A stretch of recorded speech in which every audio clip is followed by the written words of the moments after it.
સુરતનું પણ જોડાય છે, કારણ કે કહેવામાં આવે છે કે થોડોક વરસાદ પડે અને વોટર લોગિંગ થઈ જાય છે, કેપેસિટી કરતા વધારે વરસાદ હોય તો લોગિંગ થાય. આવું નફ્ફટ થઈને મહાનગરપાલિકા તંત્રમાં બેઠેલા અધિકારીઓ પદાધિકારીઓ કહેતા હોય છે, પણ લોકોની શું હાલત થાય એ નથી જોતા. માત્ર 1.5 ઇંચ વરસાદ વરસ્યો છે સુરતના કૈલાશનગરના આ દ્રશ્યો અમે આપને બતાવી રહ્યા છીએ. અહીંયા કોઈ 5, 6, 7, 8, 10, 12, 15, 17 ઇંચ વરસાદ નથી વરસ્યો સાહેબ, 1.5 ઇંચ વરસાદ વરસ્યો છે. અને 1.5 ઇંચ વરસાદમાં આ સુરતની હાલત તમે જોઈ લો. સુરતની સુરત કેવી બદસુરત કરી નાખી છે એના સત્તાધીશોના પાપે એ તમે જુઓ. કારણ કે 1.5 ઇંચ વરસાદની અંદર આટલું બધું પાણી ભરાય કે જ્યાં આગળ વાહનોને નીકળવું મુશ્કેલ થઈ જાય, લોકોને ચાલવું મુશ્કેલ થઈ જાય, લોકોના ઘર દુકાનની અંદર પાણી ઘૂસી જાય, તો એ વહીવટ શું કામનો? તમે ત્યાં બેસીને શું વહીવટ કરો છો એ સવાલ છે. કારણ કે અત્યારે સુરત મહાનગરપાલિકાના સત્તાધીશોને અહીંયા કહેવાનું મન થાય કે કુર્સી હે જનાજા તો નહીં હોતા તો છોડ ક્यों નહીં દેતે. બસ એ જ વસ્તુ છે.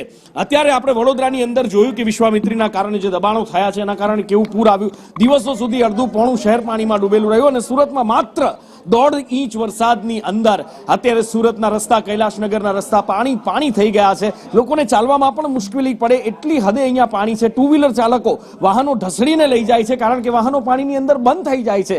આખરે કરવું તો કરવું શું? ટેક્સના પૈસા મહાનગરપાલિકાને આ જ દિવસ જોવા માટે આપવામાં આવ્યા છે. અને ન માત્ર આ રોડ, કૈલાશનગરમાં સર્વત્ર બધે જ આ જ હાલત છે. અમે બીજા દ્રશ્યો પણ થોડી જ વારમાં આપને બતાવીએ છીએ. અને સુરત મહાનગરપાલિકા કેવો અને શું વહીવટ કરે છે એ પણ મારે આપને બતાવવું છે કે લોકોને કેટલી હેરાનગતિ, હેરાન પરેશાન. એક તરફ જે દ્રશ્યો તમે જોઈ રહ્યા છો કે સિવિલના દ્રશ્યો છે, જૂની સિવિલ હોસ્પિટલનું નવું બિલ્ડિંગ કે જ્યાં પાણી ભરાઈ જાય અને એક વખત બે વખત નહીં, જ્યારે વરસાદ આવે ત્યારે અહીંયા પાણી ભરાતા હોય છે.